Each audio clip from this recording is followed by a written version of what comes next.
Hey, this is Bennett. I hope everybody's doing well. I'm back with a gigantic, well, I don't know about gigantic, but a big SGC reveal. Got the order back. It's about 100 cards deep. Full disclosure, I do know the grades on these, so I'm just gonna kind of pull them out, show them. I'm gonna run through them. I'm not gonna make one of those videos that's 7 hours long like some of these guys do, but I will go through them, and I'm gonna stop here and there to go over some of my favorites.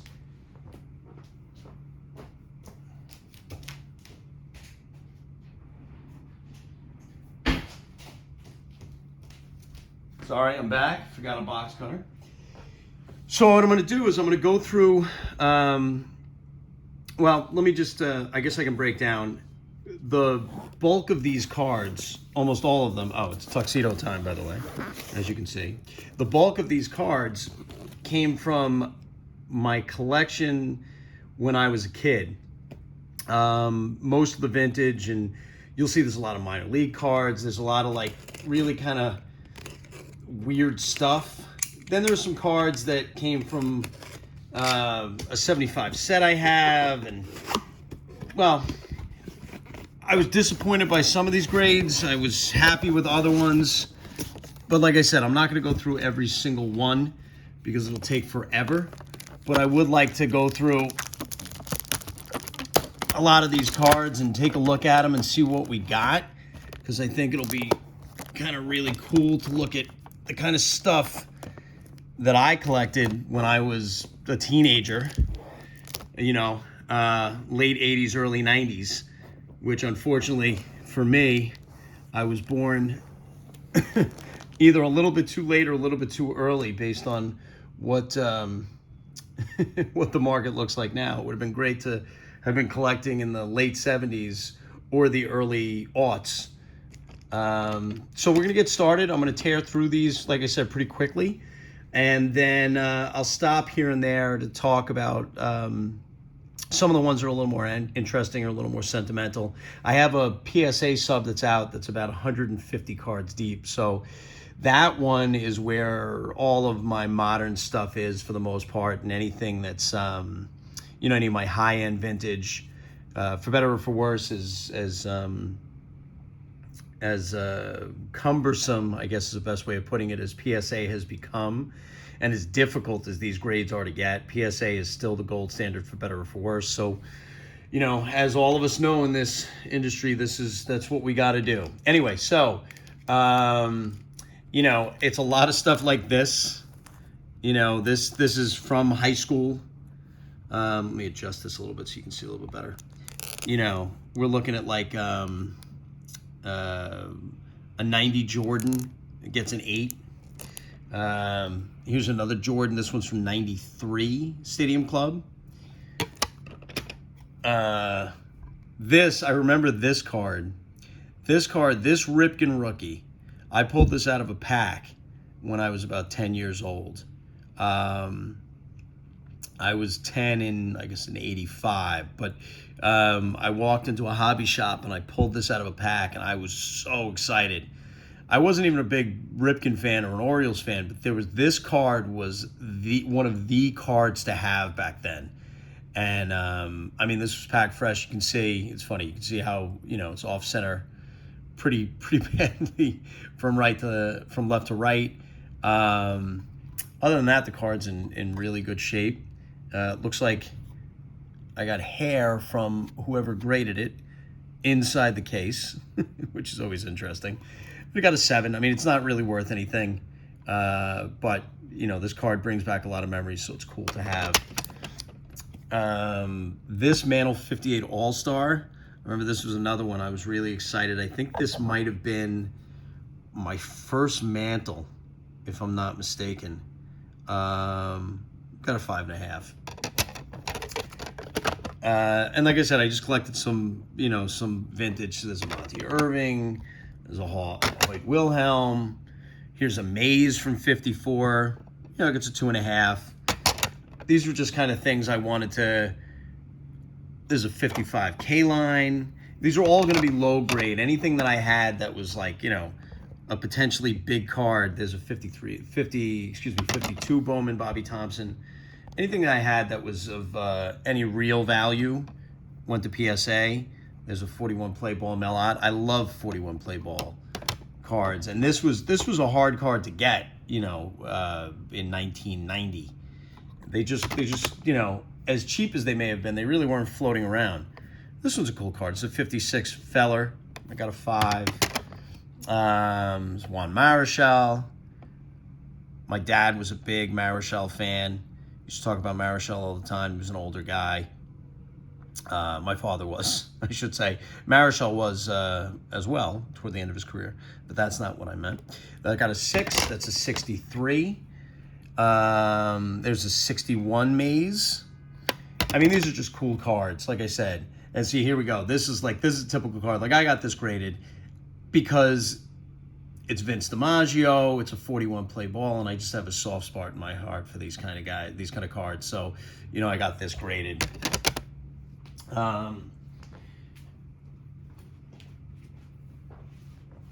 Sorry. There's a 70 Topps Maze that got a 5. I'm going to try to adjust this camera a little bit to give you sort of a better view of what's going on here. There we go. All right, that's better. And we got Jimmy Brown from the 64 Philadelphia. 64 Philadelphia is a very cool football set. The cards aren't crazy valuable, but the set's not that big, as was the case with a lot of these older football sets, so it's cool to collect. Somewhere in my collection, I have the entire 64 Philadelphia set. Not many graded, but God only knows where. This is 69 Ryan. This I had in my collection for a long time. I knew this was in poor condition, but it's a second-year Ryan, so how do you not get it graded? You got to get that slammed up. 54 Topps Hockey is also a very, very cool and iconic set. This is a Del Vecchio. I would believe this would be his rookie year. Yeah, so that's a rookie. Del Vecchio got a 4.5. I'm not sure of the value on this card, but it's a cool card nonetheless. Here's an 88 Pippen rookie that got a 7. So, could have done better than that. Now, I grew up in Long Island. I was a big Mets fan. I loved Gooden. Absolutely loved Gooden. It's funny, Gooden Strawberry, when I was a kid, one of my first jobs was as a busboy in a restaurant out in Oceanside, New York.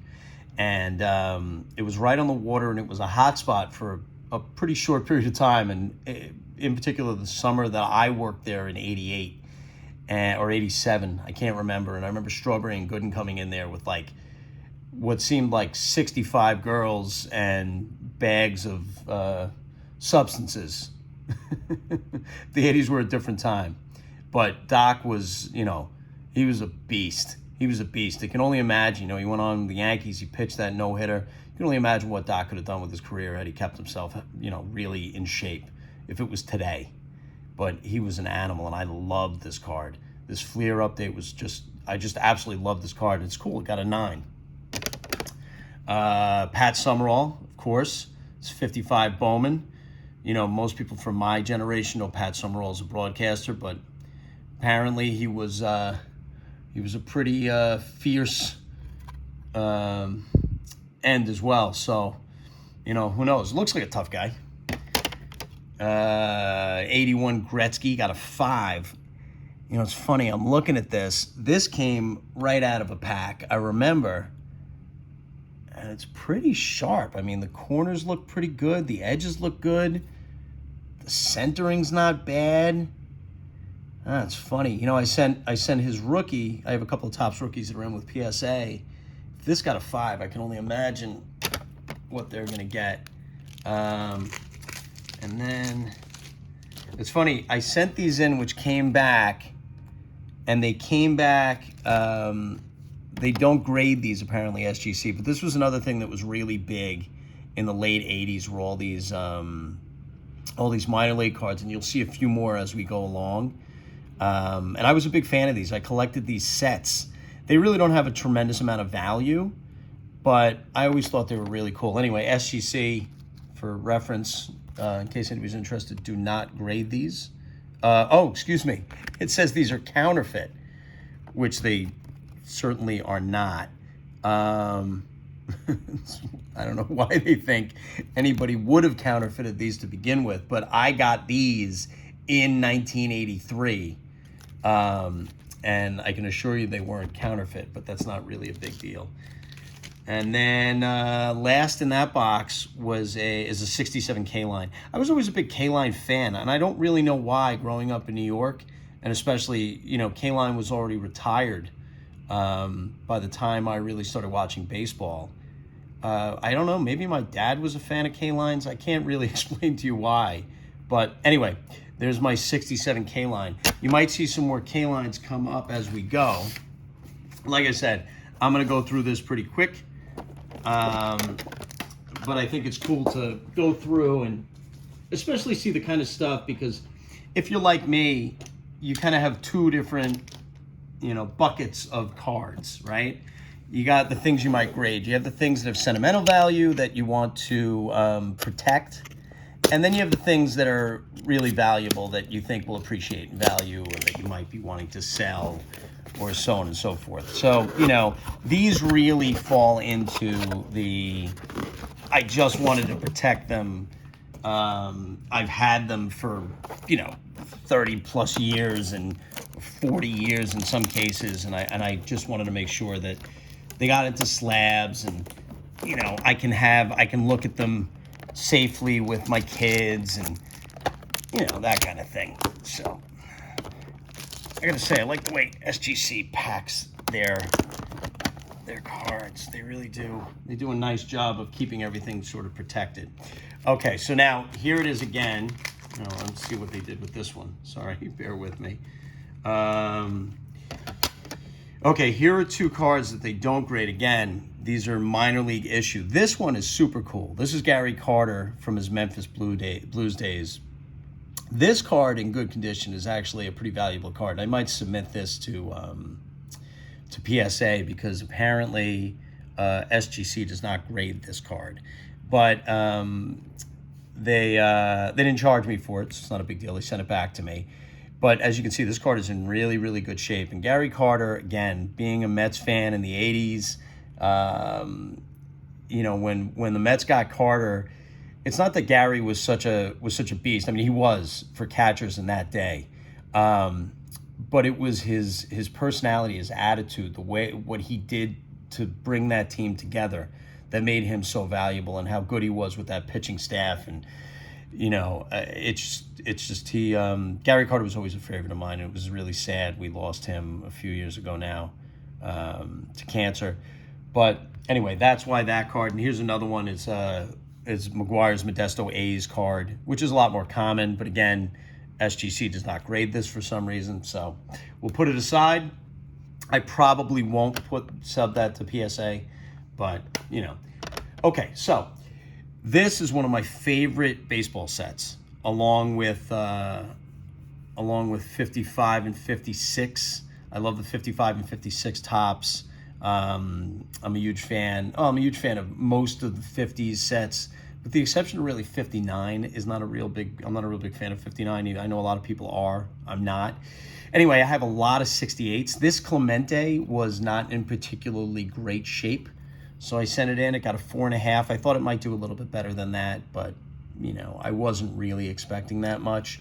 I have another Clemente in with PSA, and I have a bench rookie and a few other cards that are really, beautiful. I'm hoping get big grades with PSA. But anyway, this is my Clemente, same set. Steve Carlton, got a 6. This was a poor condition Montana rookie I had that I figured I'd get slabbed up to see what SGC gave it. I have a couple more in with PSA that I think will do better. Getting 10s on these cards is, it's next to impossible. It's 1 out of every, 20,000 of these that go in that they may gem. So you're really, when you sub these cards to PSA or SGC, you're really hoping for a 9. An 8 would be okay. 6.5 really, doesn't have any value. But like I said, it's a Montana rookie. Again, growing up in the 80s, he didn't have a big, strong arm, but watching Montana play was unbelievable. And I was a Giant fan. We did some damage to Montana back in the day, but Joe was great to watch. So he's a favorite of mine. Another guy who we lost way too young, Tony Gwynn, one of the great pure hitters that's ever lived. He and Brett were the gold standard for hitters in the 80s. Really, just cool to have that card. I got an 8.5. It's not bad. Here's one of my all-time favorites. I got this slammed up. I actually thought this might do a little bit better. It got an 8, which basically takes all the value away from it, but it's nice to have. There's Sheffield. Again, I got these slammed up. These were my guys in the late 80s, sort of like their rookie cards. It's not that they have a tremendous amount of value. There's Maddox with one of the funniest mustaches that anybody has ever grown. I'm telling you, it's just, you flash forward like 3 years, he's got the glasses on, he's clean shaven. He looks like somebody's cousin at a barbecue. But man, I mean, listen, he was a great pitcher, but did umpires ever give him and Glavine and the rest of those guys, Steve Avery, they ever give them every corner? Being a Mets fan and playing against these guys and getting crushed by the Braves and then having Chipper Jones come in, man, there's a guy I hate, Chipper Jones. If I ever saw Chipper Jones in the street, I'd trip him. 72 Clemente, it's an iconic card. Just obviously, it's the kind of card you definitely get put in a slab. Got a 5.5. Here's Pistol Pete. Again, another kind of iconic card, kind of thing that I wanted to. This I pulled from a pack. It's got a kind of a little mark on it. It's a little off. Honestly, I thought that might do better than a 6.5, but I'll take it. Now we got some more of these minor league cards. These Don Jennings, which were cool back in the day. These are all from 86. So that got McGuire, got a 6. Here's Tommy Glavine. Look how young Tom Glavine looks, huh? Is that crazy? There's a Tommy Glavine. Got an 8. And this one was pretty cool. This Bo Jackson got a 9.5. You almost never, ever, ever see 10s of these. And you want to talk about one of the great athletes of all time. There he is, Bo Jackson. What an animal. That was a shame. That hip pointer, I think it was against the Bengals when he was playing with the Raiders and then getting the hip replaced. He then came back, still played baseball. It was hard to watch, but I mean, this guy was an absolute monster. Anybody who's younger, who doesn't really, who maybe has heard stories about Bo Jackson but never saw him play, I encourage you to go on YouTube after you're done watching this and pull up some videos of Bo. I mean, he was a really good baseball player, but he was a monster on the football field. An absolute monster. If he doesn't get hurt, he could have been one of the greatest running backs of all times. Honestly, he was that good. Here's, these are funny. It's so funny. I was a big Gary Sheffield fan. I really like Gary Sheffield. And here we go. Here's Dwight. And here's Dwight twice. This is from Tidewater in 87. This one's more rare. This is his 83 with the Lynchburg Mets in Virginia. I think this is, Lynchburg, I think, was single or double A. He was young. So those are just cool to have. Again, they don't have a tremendous amount of value. Here was a lower grade Elway rookie, which I figured I'd get slabbed up, 7.5. There's another Clemente. I'm also a huge Clemente fan. So if you watch my videos, you'll see a decent amount of Clementes. Big Clemente fan. So It was an 88 Jordan, got an 8. It's not bad. Take an 8. I actually was expecting a lower grade. The centering on this is pretty bad. I mean, the centering on a lot of these was bad, but, you know.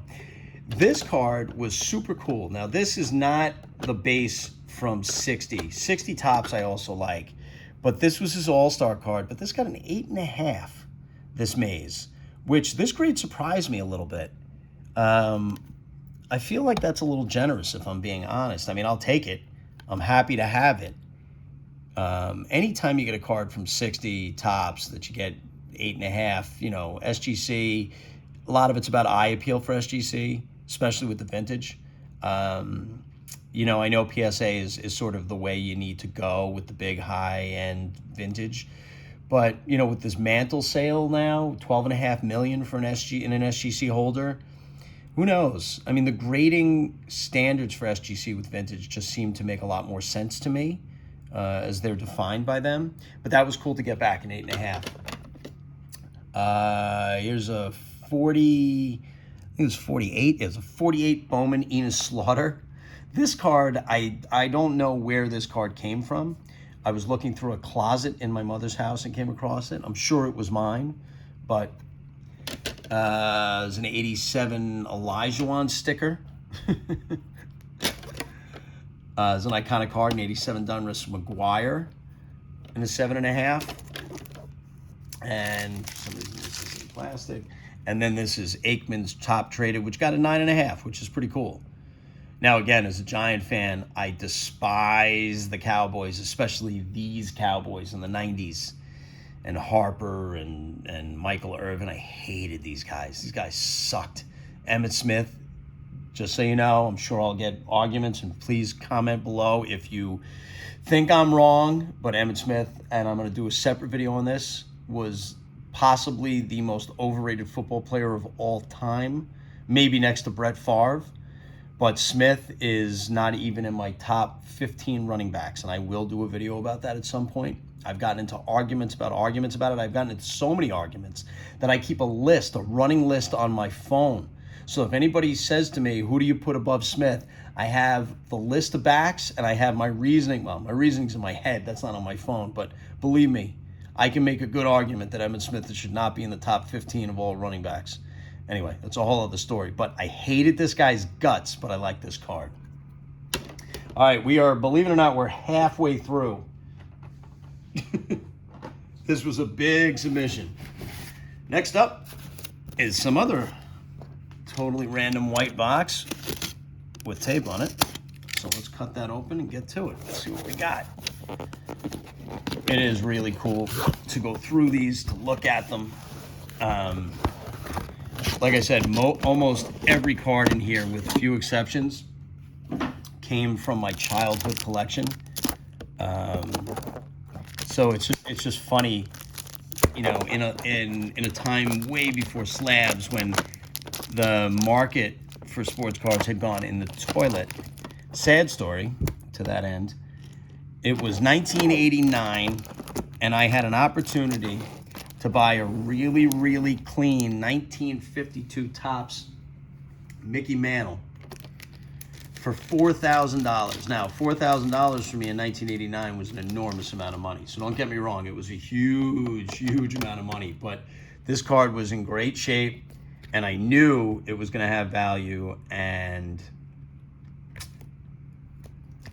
it breaks my heart, you know, looking back. Had I been a few years older, but, you know, $4,000 was more than I paid for, way more than I paid for my first car. So, you know, to put that in perspective.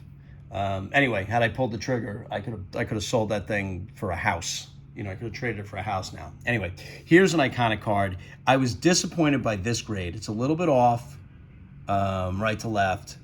But besides that, I don't know if you can see, the corners and edges on this thing are really nice. The back is super clean. I really thought this was going to be an 8 or above. So this 7's kind of disappointing. But, you know, it's nice to have Ricky's rookie card slabbed up. Again, I pulled this out of a pack when I was a kid, and it sat for a long time waiting to get into this case. Another one of my favorites. I mean, Ricky was just, you know, in addition to being one of the great ball players of all time, he was also a really interesting character. He was really funny and certainly not short on confidence. Then we go from there. It looks like we have some 86 Fleer coming up. There's Magic. There's Dominique with a 7. Here's Spud Webb. Tiny little guy who could slam the ball. I mean, Spud was just so fast. It was great to see somebody his size. I think Spud was like 5'3" or something. 5'7". Okay. That's how your memory works. But believe me, in the NBA, watching a guy who's 5'7" run around among the trees, he looked like he was 5'3". But tiny little guy, and just really fun to watch. So I decided to get that one slabbed up. There's another 86. There's Drexler. Got an 8.5. Clyde was an animal. As most of you know, watching this, 86 Fleer is considered a lot of players' rookie cards, even though they had been in the league for several years, because they just stopped making basketball cards. I mean, if you could believe that, in this modern day and age, there just weren't basketball cards, except for some small, sort of off-market brands. But there were no major companies making basketball cards for a little stretch there in the early 80s. So the 86 Fleer is considered a bunch of these guys' rookie cards, but, you know, we all know it's a bit disingenuous since they've been in the league for several years. I mean, Drexler had been in the league since 83, and this 86 Fleer is considered his rookie card. So, you know, look, it's sort of like a suspension of disbelief. We all agree to just go with it. I have a few of these in with PSA, but I had a bunch of them laying around, so I decided to get them all graded by SGC as well. It's funny, these cards are all really close, and they got such varying different grades, you know, so we got a 6. These are all bird, these are all 80 birds, but they're not, not the Johnson ones. These are 81 birds.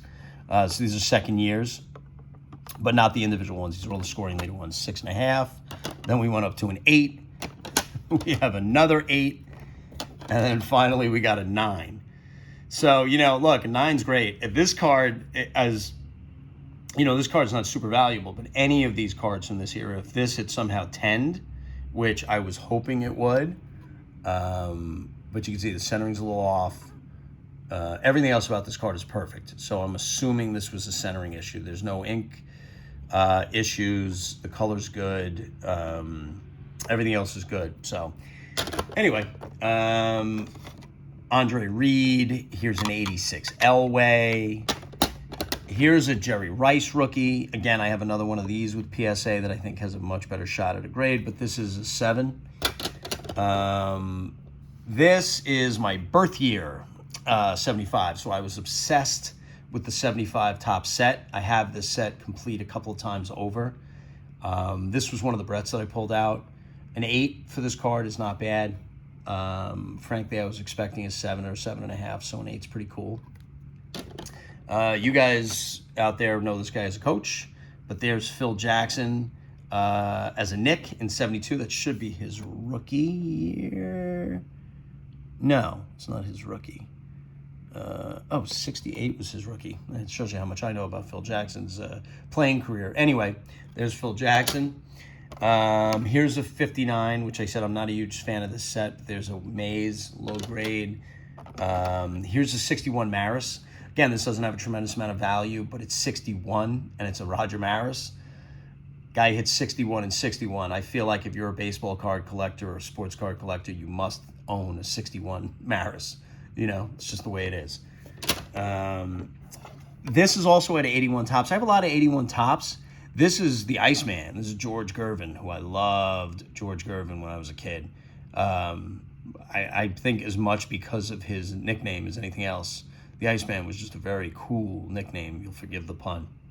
Yeah, I got an 8.5. That's pretty cool. There's a Parrish also that got an 8.5, which is nice. This is a 69 Rose. I figured I might as well slab that up. There's a 74 Winfield, so that's Winfield's rookie. Got an 8, which is cool. It's always nice to have.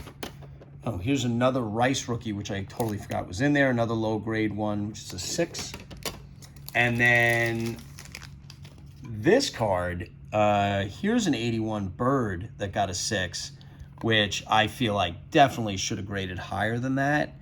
I mean, there's a couple little issues, but the corners and edges on this thing are sharp as can be. And the centering is, you know, a little bit off top to bottom, but I thought this deserved better. But, you know, anytime we make these submissions, we're at the whim of the grading companies and the graders specifically. And as these companies get bigger and bigger and bigger and hire more and more people, their standards get a little less, you know, sort of, I don't know, a little less specific or a little less cohesive the way that they do this. So we're going to have to go with the ups and the downs and take the bumps, and you're going to get, you know, you're going to be pleasantly surprised, let's say 15% of the time, and you're going to be disappointed 80% of the time, and everybody should just wrap their head around that. That's just part of the game. This is the last of the subs, so we'll try to knock everything over while I'm doing it, which would be great. Get off of there. All right, you guys come here like this. Very good. We're going to go through these. We'll see what's going on with them, and then I will hop back off and go shopping a little bit and maybe try to find something else to add to my collection. This is Chuck Ortman, who looks a little goofy, but this is 52 Bowman Small. This is also a super cool set and one of my favorites. As you can tell by the way I'm talking, I have a ton of Modern. I don't have any in here, but I have a ton of Modern. I have cases and cases of slabbed up Modern. I have a bunch of stuff out of PSA. I understand the value of that stuff. And there are some players nowadays, like a Patty Mahomes, or I'm a big fan, you know, in football, big fan of Allen and Herbert. You know, in baseball, I think that guys like Soto and Guerrero and those guys, I think they're really going to be, and Ohtani is, you know, a phenom. And I understand, like, it's important. They're important, but the vintage stuff is really the stuff that gets me going. Like, when I get a really cool vintage card, it really gets me going. These are cool. I have a few of these 1910 Mecca cigarettes. Sort of in the same vein as the T206s and the 205s. You know, they were tobacco companies and for advertising. This card, it's funny. I got this slabbed up because I thought it was in phenomenal condition. If anybody doesn't know J.R. Richards' story, J.R. Richards' story was really interesting.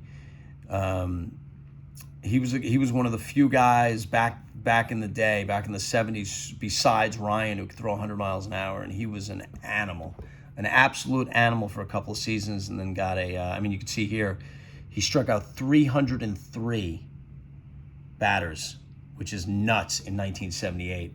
And then he suffered from a blood clot in his arm, which almost killed him. It was really crazy. Cut his career very short.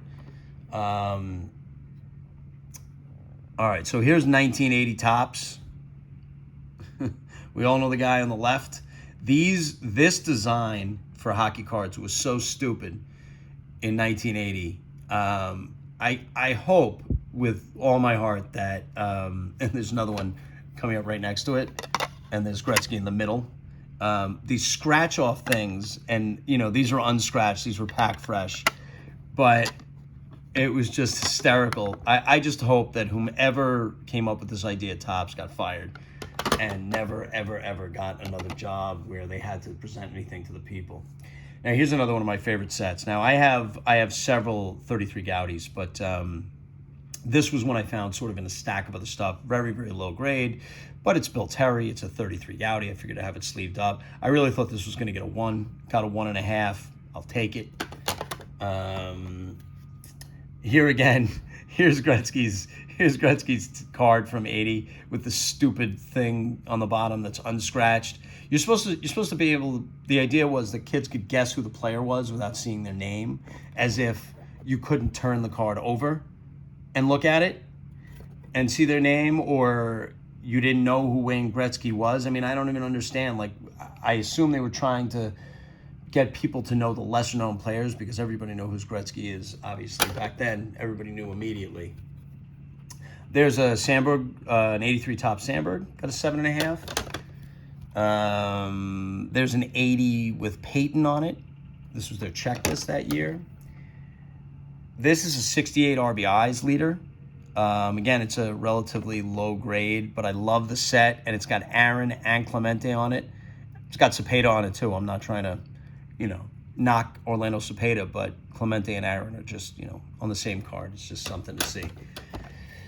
This card got a really good grade. A 10 would have been phenomenal, but this is Kid's rookie card.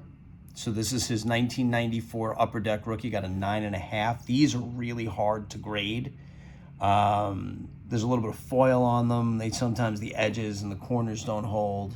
So this was a cool card to get back in a 9.5. Again, here's a Peyton Manning rookie. This is one of the less valuable ones from SP. Got a 9. There's another iconic McGuire, got an 8.5. This is out of Topps Cloth, 77 Topps Cloth, which I like as well. I have a Steve Carlton in with PSA right now, but that Jackson got an 8, which is pretty cool. Here's a card. It's a 1955 Bowman, which is a cool set. It's Enos Slaughter, who's a Hall of Famer. Got a 7.5. I sent it in because the condition to me looked really good, and I was rewarded by getting a 7.5. It's still not a super valuable card, but anytime you have cards, these kinds of cards, especially with these borders that grade like this, it's very cool to have. Here's 81 Gretzky. Here's an O'Neill rookie out of Fleer Ultra. They got a 9. Here's again, we're back to 86 Fleer with Irving and Ewing. Now, this is not Julius Irving's rookie card because there were cards when Irving was a rookie, but this is Patrick Ewing's rookie card, even though Ewing had been in the league already. This is also out of the 75. This is Robin Yount. This Yount had more trouble than the Brett did before. I knew that going in, but that's pretty cool. This is Sean Kemp's rookie, got a 9. And then the last card out of the subs is another one out of 55 Bowman, the Scooter, Phil Rizzuto, who again, younger generations will know as the voice of the Yankees for 30, 40 years, but was a beast of a defensive shortstop. Very, very light bat, but that's the way it was at that position back then. So, I mean, he might even won, like, if the award existed, he would have been a Silver Slugger probably at 240 or 250. These guys just didn't hit. Middle infielders, for the most part, didn't hit, especially in the 50s. But it's always good to have an old Rizzuto, so it's very cool, very, very cool. Anyway, that is it. Oh, you know what? It's funny. I was just, as I was pulling this card away, can you see what it says? In 1950, Phil was the American League's most valuable player. He had a .324 batting average that season. That's insane. That's insane. His career batting average, I guarantee you, is much, much lower than that. That would have been a crazy batting average, especially for a middle infielder. That's nuts. .324, he probably hit 1 home run, if that. That's really, really crazy. Wow. Yeah, I mean, you can even see, like, look here, the past year. You see this? This is 1955. So in 1954, can you see what his batting average was? 195. He had 2 home runs at 15 RBIs. In 127 games, he had 2 home runs and 15 RBIs. It was a different world. Can you imagine these shortstops after the Alex Rodriguez's and the Nomar and Jeter, and now up through your current guys? It's hard to imagine. It was a completely different game. Anyway, that was the last card in these submissions. I appreciate everybody watching and going through it with me. I know this is kind of a longer video, Like I said, when the PSA subs come back in, we'll take a look at them. I'm also going to go over some of my favorites in a separate video. I'm going to go through some of my cards, some of my older vintage. So if you like the content, please subscribe. And that's it. Have a great day.